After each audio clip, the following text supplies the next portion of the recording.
আসসালামু আলাইকুম, welcome to my back to channel. আমি জুয়েল জান বলছি। আজকে রান্না করব চানা বুট। প্রথমেই পরিমাণ মতন সয়াবিন তেল দিচ্ছি, পরিমাণ মতন পেঁয়াজ কুচি। পেঁয়াজটাকে আমি হালকা লাল করে নেব। পেঁয়াজটা আমার হালকা লাল হয়ে গিয়েছে। পরিমাণ মতন আদা রসুন, কিছু কাঁচামরিচ, পরিমাণ মতন হলুদ গুঁড়ো, পরিমাণ মতন মরিচ গুঁড়ো,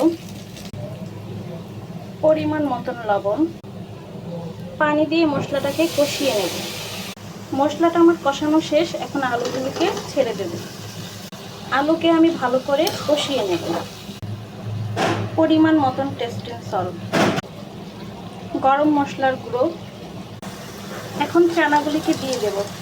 ভালো করে নাড়াচাড়া দিয়ে আমার রান্নাটা যদি কারো ভালো লেগে থাকে লাইক শেয়ার কমেন্ট করবেন, সাবস্ক্রাইব করবেন। এখনকার মতন এখানে আল্লাহ হাফেজ।